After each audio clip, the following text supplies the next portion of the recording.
నమస్తే, నేను మమత. ఇక ఇటీవల కాలంలో ప్రతి మనిషిలోనూ కనిపిస్తున్న సమస్యలు సయాటికా, మోకాల నొప్పులు, బ్యాక్ పెయిన్, మెడ నొప్పులు.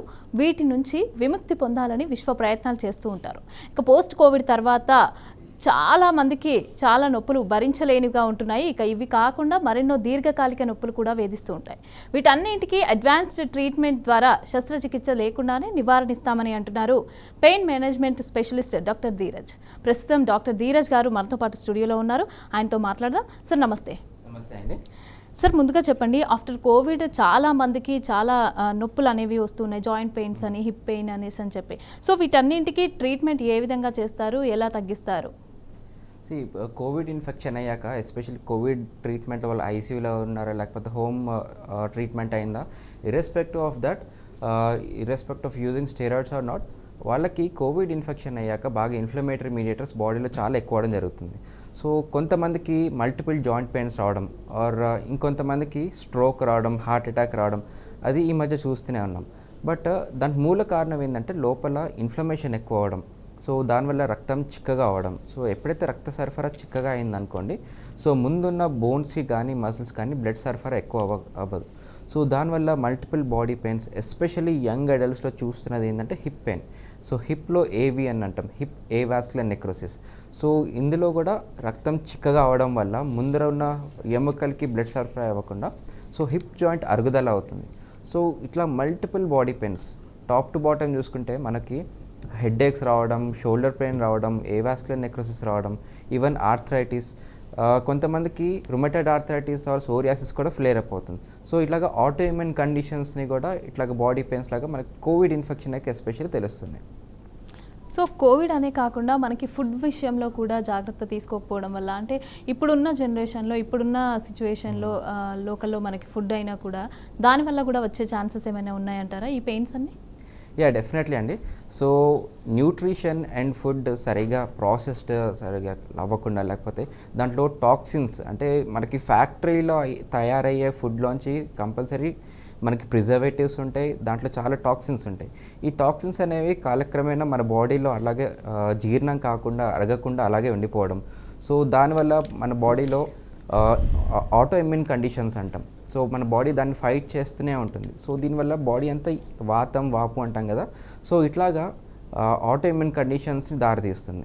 అండ్ ఇంకొంతమందికి బాగా ప్రిజర్వేటివ్స్ ఫుడ్లో కానీ ఆర్ లోపల కెమికల్స్ వల్ల కూడా ఆల్రెడీ ఫ్యామిలీ హిస్టరీలో కానీ డిఎన్ఏలో కనుక వాళ్ళకి కీళ్ళవాతం, రుమటైడ్ ఆర్థరైటిస్ ఉంటే దాన్ని మళ్ళీ ట్రిగర్ చేస్తుంది. సో దీనివల్ల వాళ్ళకి ఆటో ఇమ్యూన్ కండిషన్స్ లైక్ మనకి రుమటైడ్ ఆర్థరైటిస్, ఎస్పెషల్లీ చూసుకుంటే చేతిలో కానీ, వ్రిస్ట్లో ఆర్ ఫింగర్స్లో, షోల్డర్స్లో చాలా తీవ్రమైన నొప్పి.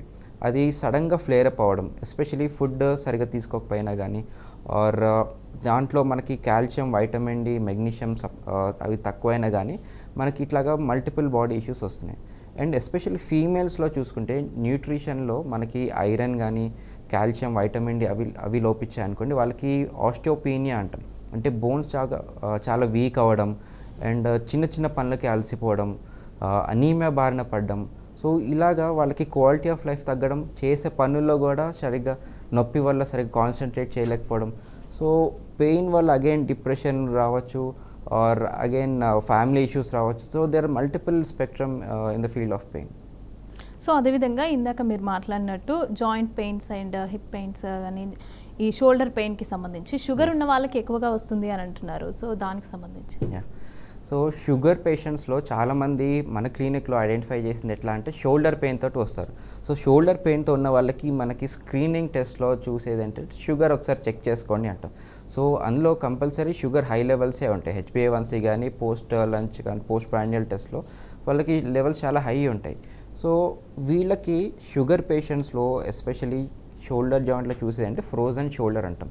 సో షోల్డర్ జాయింట్లో క్యాప్సుల్ ఉంటుంది, గ్లీనోహ్యూమరల్ లిగమెంట్స్ అట్లాంటి మల్టిపుల్ లిగమెంట్స్ ఉంటాయి. సో ఆ లిగమెంట్స్ అనేవి బాగా కాంట్రాక్ట్ అవుతుంది. సో ఎప్పుడైతే ఆ జాయింట్లో లూబ్రికేషన్ తత్వం పోతుందో, సో దాంట్లో ఆటోమేటిక్గా మన జాయింట్ అనేది లూబ్రికేషన్ తగ్గి మూమెంట్ అనేది బాగా రెస్ట్రిక్ట్ అయిపోతుంది. సో ఏదైనా వస్తువు తీసుకోవాలనుకోండి మనం బాడీ అంతా మూమెంట్ చేయాల్సి వస్తుంది.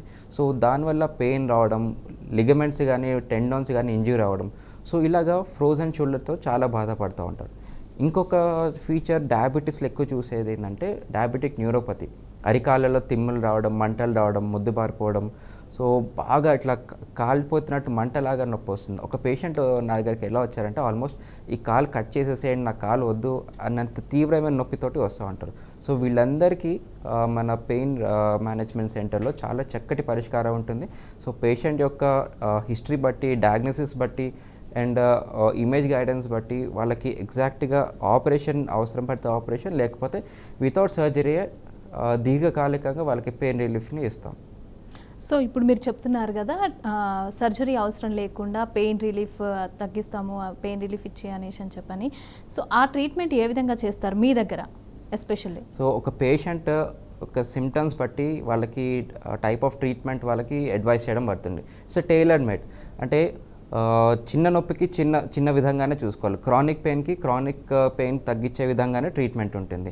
సో పేషెంట్ రాగానే వాళ్ళకి ఒక మనస్తత్వం ఎలా ఉంది ఐడెంటిఫై చేసుకోవాలి. సో వాళ్ళ మైండ్ ఎలా ఉంది, ఎంతకాలం నుంచి నొప్పి ఉంది, దానివల్ల డైలీ లైఫ్ యాక్టివిటీస్లో ఎంత ఇంపేర్ చేస్తుంది, అదొక ఇంపార్టెంట్ థింగ్ ఉంటుంది. And also we take pain score. So వచ్చిన రోజు 0 to 10 స్కేల్లో ఎంత నొప్పి ఉంది, తర్వాత ఎంతవరకు ఉంది, సో ఇలాగా మనకి క్యాల్కులేట్ చేసుకుంటే వాళ్ళకి ఎంతవరకు మనకి నొప్పి తగ్గించవచ్చో ఒక అవగాహన వస్తుంది. సో ఆపరేషన్స్ లేకుండా మనకి ఎలా చేస్తాము అంటే స్కానింగ్ చేస్తాం, అల్ట్రాసౌండ్ కానీ ఎక్స్రే మెషిన్ ద్వారా. సో ఈ మెషిన్ సహాయం ద్వారా ఇదొక ఆల్మోస్ట్ ఒక థర్డ్ ఐ లాగా పనిచేస్తుంది. సో దాంట్లో మనకి లోపల స్ట్రక్చర్స్ అన్నీ బాగా అద్భుతంగా కనిపిస్తాయి. సో ఎక్కడ డ్యామేజ్ అయిందని ఒక పిక్చర్ మనకి మన కళ్ళ ముందే ఉంటుంది. సో దాని ద్వారా మన నీడిల్ ఎక్కడికి వెళ్ళాలి, ఏ యాంగిల్లో వెళ్ళాలి, ఎంత డెప్త్లో వెళ్ళాలి, ఎక్కడ ప్యాథాలజీ ఉంది, ఎక్కడ డ్యామేజ్ ఉంది, సో దాని ద్వారా ఎక్కడికి ఎంత డెప్త్లోకి వెళ్తే మనకి ఈజీగా తనకి పెయిన్ రిలీఫ్ అవుతుందో ఒక అవగాహన వస్తుంది. తద్వారా మనకి ఎటువంటి కోత కానీ స్టిచ్ లేకుండా కేవలం నీడిల్ ద్వారానే వాళ్ళకి నొప్పిని నుంచి వాళ్ళకి దీర్ఘకాలికంగా రిలీఫ్ ఇవ్వడం జరుగుతుంది. సో ఎంత టైం తీసుకోవచ్చు ఈ ప్రాసెస్ అంతా కూడా, ఈ పెయిన్ రిలీఫ్ ట్రీట్మెంట్ అంతా కూడా? సో ఎనీ పేషెంట్ వాళ్ళకి కండిషన్ బట్టి ఉంటుంది. ఫ్రోజన్ షోల్డర్ అయితే ఒక హాఫ్ అన్ అవర్లోనే మ్యాక్సిమం రిలీఫ్ వస్తుంది. ఎనీ పెయిన్ కండిషన్ 50 to 70% వాళ్ళకి దీర్ఘకాలికంగా రాకుండా ఉంటుంది. బట్ ఒక 30-40% మళ్ళీ వాళ్ళకి రాకుండా చేయడానికి మనం ఫిజియోథెరపీ ఎక్సర్సైజ్ కానీ ఆర్ మనకి ప్రికాషన్స్ కానీ, ప్రివెన్షన్స్, డూస్ అండ్ డోంట్స్ అవి ఎడ్యుకేట్ చేయడం, వాటితో పాటు కావాల్సిన న్యూట్రిషన్ గైడ్ చేయడం, వాళ్ళకి కూర్చునే పద్ధతి ఎలా కూర్చోవాలి, కుర్చీలోంచి లేచే పద్ధతి ఎలా లేవాలి, సో ఇవన్నీ ఎడ్యుకేట్ చేయడంతో వాళ్ళకి దీర్ఘకాలికంగా నొప్పి లేకుండా ఉంటారు. సో ఎనీ ట్రీట్మెంట్ మన సెంటర్లో హాఫ్ అన్ అవర్ to 45 minutesలోనే వాళ్ళకి అయిపోతుంది. సో రావడం వెళ్ళడం పూర్తిగా ఆల్మోస్ట్ ఒక 1 hourలోనే అయిపోతుంది. అదేవిధంగా షుగర్ ఉన్న వాళ్ళకి తిమ్మిర్లు రావడం, పాదాలలో నొప్పులు, మంటలు రావడం, సో వీటికి ఎలాంటి ట్రీట్మెంట్ ఉంది, ఏ విధంగా ట్రీట్ చేస్తారు, ఎంత టైం తీసుకుంటారు? So there are variety of aspects of treatment. ఒకటి మందుల ద్వారా చేస్తాము. మందుల ద్వారా చేయడంతో ఇంకొక ఇంపార్టెంట్ షుగర్ కంట్రోల్ చేసుకుంటేనే తర్వాత వేరే ట్రీట్మెంట్స్కి వెళ్తాం. సో గ్లైసెమిక్ కంట్రోల్ అంటే షుగర్ కంట్రోల్తో పాటు నరాల నొప్పి తగ్గించేలా కొన్ని మెడికేషన్స్ ఉంటాయి. అండ్ ఏదైతే నరాల నుంచి పెయిన్ జనరేట్ అవుతుందో ఆ నర్వ్స్ని హీల్ చేసే విధంగా మనకు ప్రోలోథెరపీ, డెక్స్ట్రోస్ థెరపీ అని ఉంటుంది. అండ్ వీటితో పాటు మాలిక్యులర్ థెరపీస్ ఉంటాయి, ఓజోన్ కానీ మాలిక్యులర్ హైడ్రోజన్స్. సో ఈ మాలిక్యూల్స్ ఎలా పనిచేస్తాయి అంటే డ్యామేజ్ నరాలు ఉన్నాయనుకోండి, వాటికి ఆక్సిజన్ కానీ న్యూట్రిషన్ సప్లై అయ్యి మళ్ళీ నర్వ్ హీల్ అయ్యే ఆస్కారం ఉంటుంది. సో ఇవన్నీ చేస్తే అండ్ ఇంకొక మేజర్ ట్రీట్మెంట్ ఇంకోటి ఏంటంటే సింపాథెటిక్ బ్లాక్ అంటాం. సో ఇవి కూడా ఎక్స్రే విధంగా చూసుకుని ఏదైతే సింపాథెటిక్ నర్వ్స్ అంటే బ్లడ్ సరఫరాని ఇంకా ఓపెన్ చేస్తాయో ఆ నర్వ్స్ని మనం టార్గెట్ చేయడం. సో ఆ నర్వ్ సప్లై ఎప్పుడైతే అది ఆగిందనుకోండి, దాని నరాల చుట్టూ బ్లడ్ అనేది ఓపెన్ అవుతుంది. సో బ్లడ్ సప్లై ఇంక్రీజ్ అవ్వడం వల్ల నర్వ్ అనేది మళ్ళీ హీల్ అవ్వడం జరుగుతుంది. సో అలాగా లంబార్ సింపాథెటిక్ బ్లాక్స్ కానీ ఆర్ చిన్న నరాలు ఉంటాయి, యాంకిల్ చుట్టూ నరాలు, అది అల్ట్రాసౌండ్ ద్వారా స్కానింగ్ చేసుకుంటే కేవలం ఆ నర్వ్ పర్టికులర్లీ మనకు ట్రీట్మెంట్ చేస్తే మనకి దీర్ఘకాలికంగా పెయిన్ రిలీఫ్ వస్తుంది. రైట్. అదేవిధంగా నీ ఆర్థరైటిస్ అలాగే ఆస్టియో ఆర్థరైటిస్ అంటే ఏంటి, అసలు డిఫరెన్స్ ఏంటి అవి రెండింటి మధ్యలో? యా, నీ ఆర్థరైటిస్ అనేది యూజువల్లీ మనము యంగ్ అడల్ట్స్లో చూస్తూ ఉంటాం. So that could be due to any autoimmune conditions ఉంటాయి, లైక్ రుమటైడ్ ఆర్థరైటిస్ కానీ, సోరియాసిస్ కానీ ఆర్ ఎనీ అదర్ ఏఎన్ఏ ప్రొఫైల్లో పాజిటివ్ వచ్చిన ఆటోఇమ్యూన్ కండిషన్స్. సో వీటిలో బాడీలో ఏమవుతుందంటే సైనోవియమర్ కానీ కార్టిలేజ్ మీద body self destruction, self harming చేసుకుంటుంది.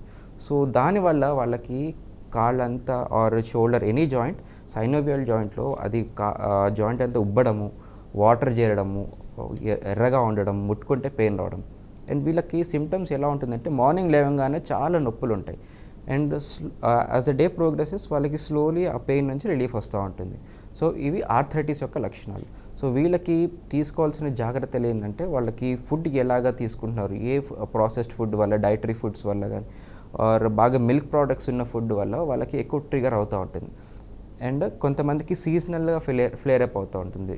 వింటర్ సీజన్స్లో కానీ, కొంతమందికి చలికాలంలో రైనీ సీజన్స్లో బాగా ఫ్లేర్ అప్ అవుతూ ఉంటుంది. సో ఇట్లాగే సీజనల్ వేరియేషన్స్ ఉంటాయి. సో వీళ్ళ కోసం ప్రత్యేకంగా మనకి మెడిసిన్స్ ఉంటాయి, disease modifying anti rheumatoid drugs, DMRs అంటాం. ఈ మెడిసిన్స్తో పాటు లోపల ఇన్ఫ్లమేషన్ కానీ ఇమ్యూనిటీని సప్రెస్ చేయడానికి ఆర్ ఏదైతే దాడి జరుగుతుందో ఆ ఇన్ఫ్లమేషన్ని తగ్గించడానికి మన దగ్గర molecular therapies like ozone and hydrogen, వీటితో పాటు plasma therapy and radio frequency ablation ద్వారా లాంగ్ టర్మ్ పెయిన్ రిలీఫే వాళ్ళకి పొందవచ్చు. అదే ఆస్టియో ఆర్థరైటిస్ అనుకోండి, వాళ్ళకి కాలక్రమేణా or age related degenerative conditions అంటాం.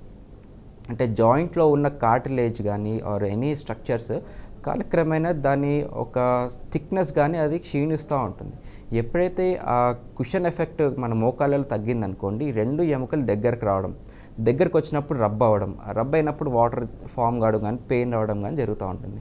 సో అదొక స్లో ప్రాసెస్ ఉంటుంది. So stage 1, stage 2, stage 3, stage 4 అలాగా 4 స్టేజెస్లోకి ప్రోగ్రెస్ అవుతూ ఉంటుంది. సో వీళ్ళకి మన దగ్గర ఎక్స్రే ద్వారా ఏ స్టేజ్లో ఉన్నారో తెలుసుకోవచ్చు. కేఎల్ స్కోరింగ్ అని ఉంటుంది, కేఎల్ గ్రేడ్ 1, 2, 3, 4. సో ఈ స్కోరింగ్ ప్రకారంగా వాళ్ళకి ఏ ట్రీట్మెంట్ అయితే లాభం చేకూరుస్తుందో అది మనకు అవగాహన వస్తుంది. చాలా అరిగిపోయింది, చాలా స్టేజ్ 4లో ఉంది, మోకాళ్ళలో షేప్ మారిపోయింది, దొడ్డికాళ్ళు అంటాం, అంటే బో లెగ్స్ అంటాం, వారస్ ఆర్ వాల్గస్ డిఫార్మిటీస్ అంటాం. వీళ్ళకి మాత్రం ఆపరేషన్ అడ్వైస్ చేయడం జరుగుతుంది. ఎవరైతే ఆపరేషన్కి ఫిట్ కారో ఆర్ చాలా ఎర్లీగా అరిగిపోయిందో or too late for surgery, అంటే 8 years ఉన్నాయి ఆర్ బైపాస్ జరిగింది, కొంచెం రిస్క్ ఫ్యాక్టర్స్ ఉన్నాయి, ఆపరేషన్ అంటే భయపడుతున్నారో ఆర్ ఆపరేషన్ డిలే చేసుకోవాలనుకుంటున్నారో వాళ్ళకి మాత్రం రేడియో ఫ్రీక్వెన్సీ అబ్లేషన్ ద్వారా దీర్ఘకాలికంగా పెయిన్ రిలీఫ్ని ఇస్తాం. సో ఇవన్నీ 1/2 hour 45 minutesలో కేవలం లోకల్ అనస్థీషియాలోనే మనకి laser treatment or radio frequency ablation అంటాం. వీటితో పాటు molecular therapies like ozone and hydrogen జాయింట్లో ఇంజెక్షన్ చేస్తే జాయింట్లో అరుగుదలని ఎక్కువ కాకుండా చేస్తుంది, ఉన్న డ్యామేజ్ని కొంతవరకు కరెక్షన్ చేస్తుంది. సో అదేవిధంగా మెడ నొప్పి ఎక్కువగా వస్తూ ఉంటుంది ఈ మధ్య. ఎవరికి చూసినా కూడా ఇంట్లో ఉన్న వాళ్ళకైనా లేకపోతే స్టూడెంట్స్కైనా వర్క్ చేసే వాళ్ళకైనా ఎక్కువ సిస్టమ్ చూసి కావచ్చు, లేకపోతే మొబైల్ చూడడం వల్ల కావచ్చు, ఎక్కువ మెడ నొప్పి వస్తూ ఉంటుంది. సో దీనికి రెమెడీస్ ఏ విధంగా ఉంటాయి? మీ దగ్గర ఏ విధమైనటువంటి ట్రీట్మెంట్ ఉంటుంది? సో మెడ నొప్పికి అనేక కారణాలు ఉంటాయండి. మెడలో ప్రత్యేకంగా చూసుకుంటే దాంట్లో ఎముకలు ఉంటాయి, మజిల్స్ ఉంటాయి, ఆర్ నర్వ్ కంప్రెషన్ వల్ల కానీ డిస్క్ బల్జ్ అయినా, సో దాన్ని సర్వైకల్ స్పాండిలోసిస్ అంటాం. సో ఇది ఎస్పెషల్లీ ఈ మధ్య post COVID or work from home కల్చర్లో ఇంకా ఎక్కువైపోతుంది. అండ్ చిన్న వాళ్ళలో కూడా చాలా ఎక్కువైపోతుంది. ఎందుకంటే మొబైల్స్ చూడడం ద్వారా చాలా మెడ మీద స్ట్రెయిన్ పడడం, ఎక్కువసేపు వంచడం, సో దీనివల్ల కండరాల వల్ల నొప్పి వస్తుంది. సో దాన్ని మనం మయోఫేషియల్ పెయిన్స్ అంటాం. సో మజిల్స్ వల్ల వచ్చే పెయిన్ కాబట్టి దాన్ని మయోఫేషియల్ పెయిన్స్ అంటాం. సో మజిల్స్లో కాంట్రాక్షన్, రిలాక్సేషన్ సరిగా అవ్వకపోయినా కానీ అక్కడ కొంచెం టాట్ బ్యాండ్స్ లాగా ఫామ్ అవుతాయి. సో ఏదైతే జోన్లో ఫామ్ అయిందో ఆ జోన్ అంతా పెయిన్ వస్తూ ఉంటుంది. సో దాన్ని ఐడెంటిఫై చేయడం కోసం మనం ఏం చేస్తామంటే అల్ట్రాసౌండ్ స్కాన్ ద్వారా మనకి ఎక్కడ ఏ మజిల్లో ఎంత డెప్త్లో ఆ మజిల్ అని డ్యామేజ్ అయింది, ఎక్కడ ఆ బ్యాండ్స్ ఉన్నాయి, ఎక్కడ బ్యాండ్స్ ఫామ్ అయ్యో చూసుకుని దాన్ని మనం ప్రోలోథెరపీ ద్వారా సూదితోటి ఇంజెక్షన్ ద్వారా మనకి నొప్పిని నివారించవచ్చు. అండ్ కొంతమందికి సిమ్టమ్స్ ఎలా ఉంటాయంటే ఓన్లీ మెడలో కాకుండా మెడ నుంచి చెయ్యి అంతా తిమ్మిరిలాగా రావడం, షాక్ లాగా రావడం, వస్తువులు పట్టుకునే గ్రిప్ లేకపోవడం ఆర్ వీక్నెస్ ఉండడం. సో ఇవన్నీ సర్వైకల్ డిస్క్ బల్జ్ యొక్క లక్షణాలు ఉంటాయి. సో వాళ్ళకి మనకి ఎంఆర్ఐ సహాయం ద్వారా ఎంతవరకు డిస్క్ బల్జ్ అయింది, ఇది ఆపరేషన్ స్టేజ్లో ఉందా లేకపోతే కొద్దిగా డిస్క్ బల్జ్ అయ్యి నర్వ్ మీద ఒత్తిడి ఉందా, ఆర్ మందులతో తగ్గించవచ్చా ఆర్ ఇంజెక్షన్ తోటి తగ్గించవచ్చా. సో ఇలాగ మనకి ఎంఆర్ఐ ఒకటి సహాయం పడుతుంది.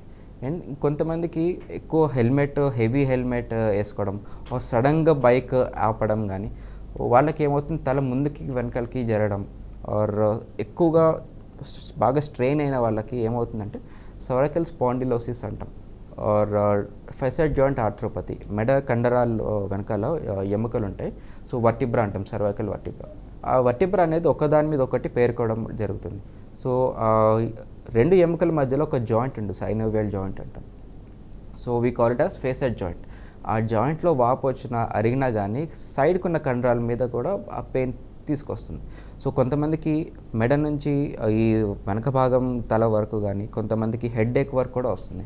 సో ఇవన్నీ సర్వైకల్ ఫెసెటోజెనిక్ పెయిన్స్ అంటాం.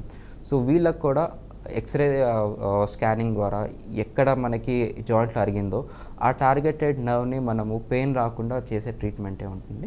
సో ఇవి కూడా చాలా ఈజీగా అల్ట్రాసౌండ్ ఆర్ ఎక్స్రే మెషిన్ ద్వారా మనకి ఎటువంటి కోత కానీ ఆర్ ఎనీ సైడ్ ఎఫెక్ట్స్ లేకుండానే చాలా ఈజీగా కొద్దిసేపట్లోనే ఆల్మోస్ట్ 45 మినిట్స్లో వాళ్ళకి సిగ్నిఫికెంట్ పెయిన్ రిలీఫ్ వస్తుంది.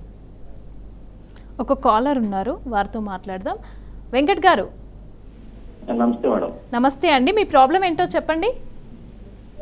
ఓవర్ వెయిట్ ఉన్నాను మేడం, కొంచెం ఎక్కువసేపు కూర్చున్న టైల్ బోన్ పెయిన్ వస్తుందండి. ఓకే సార్, ఓవర్ వెయిట్ తో టెయిల్ బోన్ పెయిన్ అనేది again it could be weight induced or కూర్చునే విధానంలో బాగా హార్డ్ సర్ఫేస్ కూర్చోవడంలో కానీ, ఆర్ సడన్గా కింద పడిన ఫ్రాక్చర్ అయినా కానీ, కొంచెం టెయిల్ బోన్స్ కొంచెం డిస్లొకేట్ అయినా కానీ ఇలాగా వెన్నుపూస చివరిలో ఉన్న బోన్ అంటాం కాకిక్స్, ఈ కాకిక్స్ వల్ల కూడా చాలామందికి పెయిన్తో సఫర్ అవుతూ ఉంటారు. సో దీన్ని మనం మెడికల్ టర్మ్స్లో కాక్సిగోడైనియా కాక్సిడైనియా అంటాం. సో వీళ్ళకి తీసుకోవాల్సిన జాగ్రత్తలు ఏంటంటే, కొద్దిగా పెయిన్ ఉంది బాగానే ఉంది అంటే మందుల ద్వారా వాళ్ళు ఓవర్ ద కౌంటర్ దొరికే పెయిన్ కిల్లర్స్ తోటి మేనేజ్ చేసుకోవచ్చు. చాలా ఎక్కువగా ఉంది అంటే వాళ్ళకి ఆపరేషన్ లేకుండా పెయిన్ మేనేజ్మెంట్ సహాయం ద్వారా, వాళ్ళకి ఇంజెక్షన్ పద్ధతి ద్వారా వాళ్ళకి మంచి దీర్ఘకాలికంగా పెయిన్ రిలీఫ్ ఇవ్వచ్చు. సో దాన్ని గ్యాంగ్లియోన్ ఇంపార్ట్ బ్లాక్ అంటాం, ఆర్ ట్రిగర్ ఇంజెక్షన్స్ ఉంటాయి. సో వాళ్ళకి ఆల్మోస్ట్ ఒక హాఫ్ అన్ అవర్లోనే సిగ్నిఫికెంట్ పెయిన్ రిలీఫ్ ఉంటుంది. అండ్ వీటితో పాటు వాళ్ళకు కాకిక్స్ పిల్లో అని ఉంటుంది, డోనట్ పిల్లో ఉంటుంది. సో ఇవి క్యారీ చేసుకుని వాళ్ళు కూర్చునే ఏరియాలో ఎక్కడైతే తిరుగుతారో అక్కడ పిల్లో పెట్టుకుని కూర్చున్నా కూడా కొంతవరకు పెయిన్ రిలీఫ్ వస్తుంది. ఓకే, సాయి అని కాలర్ రెడీగా ఉన్నారు. సాయి, నమస్తే అండి. నమస్తే మేడం. ప్రాబ్లం ఏంటి చెప్పండి. డాక్టర్ గారితో మాట్లాడాలి. నమస్తే సాయి గారు, చెప్పండి. మాట్లాడండి. సార్, నాకు బ్యాక్ పెయిన్ వస్తుందని రీసెంట్ గా డాక్టర్ రిఫర్ చేస్తే వెళ్ళామండి మా ఫ్రెండ్స్. ఆ మొబిజాక్స్ అని ఏదో టాబ్లెట్ రాశారండి, దాని మీద మొబిజాక్స్ అని ఉంది. అది ఎంతవరకు యూజ్ చేయొచ్చు అంటారు? డిస్క్లు ప్రాబ్లం ఉంది మీకు అన్నారు, మరి డిస్క్ కి ఇలా టాబ్లెట్స్ యూజ్ చేయొచ్చా, ఆర్ఎల్స్ ఏదైనా సర్జరీ చేయించుకోవాలి? సో మీ సిమ్టమ్స్ బట్టి మనకి సర్జరీ అవసరం పడుతుందా, లేకపోతే మందుల ద్వారా అవుతుందా, physiotherapy, rest or injections, pain management పద్ధతి ద్వారా మీకు బాగా నొప్పి తగ్గించాలంటే మీ యొక్క లక్షణాలు ఎలా ఉన్నాయి అంటే, నడుము నుంచి కింది వరకు తిమ్మిలాగా రావడమా, లేకపోతే నడుములోనే చాలా ఎక్కువగా ఇబ్బంది పడ్డమా, ఆర్ కాళ్ళంతా ముద్దిబారిపోవడం కానీ, తిమ్మిలు రావడం, ఇలాగ లక్షణాలు ఉన్నాయా, అండ్ ఎంతవరకు నడుము డిస్క్ బల్జ్ అరిగింది. సో ఇది తెలుసుకోవడానికి ఎంఆర్ఐ స్కాన్ అవసరం పడుతుంది. సో ఎంఆర్ఐ చేసుకుని మనకి ఎటువంటి ట్రీట్మెంట్ మీకు లాభం చేకూరుస్తుందో అటువంటి ట్రీట్మెంట్ తీసుకోవచ్చు. And tablets and rest physiotherapy ద్వారా ఆల్మోస్ట్ 80-90% వాళ్ళకి బ్యాక్ పెయిన్ ఈజీగా తగ్గిపోతుంది. సో ఎవరికైతే ఈ 80-90% కాకుండా 10-20% వాళ్ళకి ఎంత ట్రీట్మెంట్ చేసుకుని వాళ్ళకి నొప్పి తగ్గకపోతే వాళ్ళకి ఆపరేషన్ ఆర్ పెయిన్ మేనేజ్మెంట్ పద్ధతి ద్వారా మంచి దీర్ఘకాలికంగా వాళ్ళకి పెయిన్ రిలీఫ్ ఇవ్వడం జరుగుతుంది. సో అదేవిధంగా మనం చూసుకుంటే చాలా దీర్ఘకాలిక నొప్పులకు కూడా మీరు ట్రీట్మెంట్ చేస్తా అని చెప్తున్నారు కదా. సో ఎంతకాలం నుంచి ఉన్న వాళ్ళకైనా ట్రీట్మెంట్ చేస్తారు? దాదాపు మన హాస్పిటల్లో ఏ ట్రీట్మెంట్స్ ఉన్నాయో ఒకసారి మా ప్రేక్షకులకు తెలియజేయండి. సో మనకి పెయిన్ రిలీఫ్ సెంటర్లో so we deal with lot of pain conditions like joint కండిషన్సే కాకుండా back pain conditions like sciatica కానీ, డిస్క్ బల్జ్, నర్వ్ మీద ఒత్తిడి or frozen shoulders, even cancer pain వాళ్ళు కూడా చాలామంది వస్తూనే ఉంటారు. సో క్యాన్సర్ ఎండ్ స్టేజ్లో ఉంది ఆర్ క్యాన్సర్ ట్రీట్మెంట్లో వాళ్ళకి చాలా పెయిన్గా ఉంటుంది అంటే వాళ్ళకి పెయిన్ రిలీఫ్ ఇచ్చే ట్రీట్మెంట్స్ కూడా మన దగ్గర అందుబాటులో ఉంటాయి. అండ్ వీటితో పాటు వెల్నెస్ థెరపీస్ కూడా చాలా అడ్వాంటేజెస్ ఉంటాయి. లైక్ లైఫ్ స్టైల్ డిజార్డర్స్ కానీ, మెటబాలిక్ కండిషన్స్ వల్ల చాలా లాంగ్ టర్మ్ కాంప్లికేషన్స్ ఉంటాయి. లైక్ కొలెస్ట్రాల్ సరిగ్గా కంట్రోల్ లేకపోవడం, బీపీ షుగర్ సరిగ్గా కంట్రోల్ లేకపోవడం, చిన్న చిన్న పనులకి అలసిపోవడం. సో ఇవన్నిటిని మనము పెయిన్ రిలీఫ్తో పాటు వెల్నెస్ మేనేజ్మెంట్ తోటి వాళ్ళకి క్వాలిటీ ఆఫ్ లైఫ్ చాలా ఇంప్రూవ్ చేయడం జరుగుతుంది. సో ఏ డ్యామేజ్ అయినా, పెయిన్ అయినా కానీ బాడీలో ఎటువంటి డ్యామేజ్ ఆర్ ఎనీ డిసీజ్ మూల కారణం ఇన్ఫ్లమేషన్ ఉంటుంది. సో ఆ ఇన్ఫ్లమేషన్ని మనము తగ్గించేలాగా వి డీల్ విత్ ఇది మనకి హైడ్రోజన్ థెరపీ అని ఉంటుంది ఆర్ ఓజోన్ థెరపీ అని ఉంటుంది. సో ఈ పద్ధతి ద్వారా మనకి ఏదైతే సెల్స్ అనేవి డ్యామేజ్ అవుతున్నాయో, అంటే మన ఏజ్ పెరుగుతున్న కొద్దీ మనకి క్వాలిటీలో ఆర్ సెల్స్లో ఉన్న ఆ లైఫ్ కానీ బాగా తగ్గిపోతూ ఉంటుంది. సో సెల్స్ ఎప్పుడైనా బాగా ఎక్కువ వాడడం జరుగుతుందో దాంట్లో మనకి రియాక్టివ్ ఆక్సిజన్ స్పీషీస్ అనేవి జనరేట్ అవుతూ ఉంటాయి. సో ఇవి ఒక హార్మ్ఫుల్ కెమికల్స్ ఉంటాయి. సో దీనివల్ల మన ఏజ్ బాగా ప్రోగ్రెస్ అవ్వడం అండ్ బీపీ షుగర్కి దారితీస్తూ ఉంటుంది. సో వీటిని మనం రిమూవ్ చేయడమే మన వెల్నెస్ థెరపీస్ యొక్క మన లక్ష్యం. సో పెయిన్ మేనేజ్మెంట్లో we deal with top to bottom pains like headaches కానీ, cervical spondylosis, frozen shoulder, even any kind of nerve related pain, back pain or knee joint arthritis, osteoarthritis, ankle pain, అరికాల్ మంటలు కానీ, plantar fasciitis, tail bone pain ఇందాక caller చెప్పినట్టు. So multiple treatments ఏమంటే ఇవన్నీ చాలా safe, effective and long term pain రిలీఫే ఉంటుంది. సో ట్రీట్మెంట్స్ అన్నీ ఒక 30 to 45 మినిట్స్లోనే అయిపోతుంది. సేమ్ డేనే వాళ్ళ ఇంటికి వెళ్ళిపోయి వాళ్ళ పనులు వాళ్ళు చేసుకోవచ్చు. ఓకే, ఒక కాలర్ రెడీగా ఉన్నారు. రఘు గారు నమస్తే అండి. నమస్తే. నమస్తే మేడం. ఎక్కడి నుంచి కాల్ చేస్తున్నారు? కర్నూలు జిల్లా ఆదోని మేడం. మీ ప్రాబ్లం చెప్పండి. అది రైట్ సైడ్ షోల్డర్ కొద్ది ప్రాబ్లం ఉంది madam. Okay madam, shoulder pain నుంచి మీకు వస్తువులు తీసుకోవడం కానీ మూమెంట్ చేయడం ఇబ్బంది పడుతూ ఉంటారా? రైట్ సైడ్ షోల్డర్ సార్, భుజం దగ్గర కొద్ది పెయిన్ ఉంది ఒక 1 వీక్ నుంచి. షుగర్ ఉందా అండి? మీకు వయసు ఎంత మీది? షుగర్ ఉంది సార్, నాకు 52 years sir. Okay. So shoulder పెయిన్కి అనేక కారణాలు ఉంటాయి. ఒకటి షుగర్ వల్ల వచ్చే ఫ్రోజన్ షోల్డర్ ఉండొచ్చు. కొంతమందికి సడన్గా బరువులు ఎత్తినా కానీ ఆర్ ఇన్యాక్టివిటీ స్టేజ్లో ఉన్న సడన్గా ఏదైనా ఎక్కువగా తన కెపాసిటీ మించి బరువులు ఎత్తినా కానీ వాళ్ళకి కండరాల్లో రొటేటర్ కఫ్లో డ్యామేజ్ అయ్యే ఆస్కారం ఉంటుంది. సో దాంట్లో మనకి రొటేటర్ కఫ్ డ్యామేజ్ అయిందా, ఆ లోపల వాపు వచ్చిందా, వాటర్ చేరిందా, ఆర్ కండరాల్లో చీలికలు ఉన్నాయా, సో ఇవి ఒకసారి ఎగ్జామిన్ చేస్తే ఒకసారి మీరు మన సెంటర్కి వస్తే we can do an ultrasound scan ద్వారా మనకి ఏ సైట్లో మనకి మీకు పెయిన్ వస్తుందో సో అదొక మనకి ఇవాల్యుయేట్ చేసుకొని తద్వారా మనకి మంచి ట్రీట్మెంట్ తీసుకోవచ్చు. సో డాక్టర్ గారు, అడ్రస్ ఎలా అనేది ఒకసారి చెప్పండి క్లియర్గా ప్రేక్షకుల కోసం.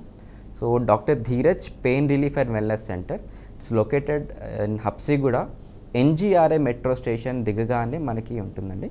So it's in the main road in hub of Hyderabad, NGRA metro station Habsiguda main రోడ్లో ఉంటుంది. సో ఇంకెలాంటి మన దగ్గర ఎలాంటి ట్రీట్మెంట్స్ ఉంటాయి? సో ఎంత ఏజ్ వరకైనా ఎలాంటి ట్రీట్మెంట్ చేస్తారు? కొంతమంది పెద్ద ఏజ్ వాళ్ళు ఉంటారు, వాళ్ళకి కొన్ని ట్రీట్మెంట్స్ అనేవి చేయడానికి కుదరదు. సో అలాంటి వాళ్ళకి ఏ విధంగా ట్రీట్ చేస్తారు? సో ఎల్డర్లీ పాపులేషన్స్లో ఎక్కువ వయసు పడిన వాళ్ళకి ఆపరేషన్కి వెళ్ళడానికి కొంచెం సంకోచిస్తూ ఉంటారు. లైక్ ఒక 70+ ఆర్ 75 ఉన్న వాళ్ళకి అండర్లయింగ్ కార్డియాక్ స్టెంట్ ఉండొచ్చు, ఆర్ బైపాస్ సర్జరీ ఉండవచ్చు, ఆర్ వాళ్ళకి బ్రెయిన్ స్ట్రోక్ కానీ or age related degenerative conditions ఉంటాయి. సో వాళ్ళకి ఆపరేషన్ అంత ఫిట్ కాదు, ఆర్ ఆపరేషన్ అంటే వాళ్ళకి కొంచెం రిస్క్ కూడా ఉండవచ్చు. సో వాళ్ళకి ఎక్కువగా చూసేదంటే బ్యాక్ పెయిన్ ఆర్ మనకి నీ ఆస్టియోఆర్థరైటిస్ ఉంటాయి.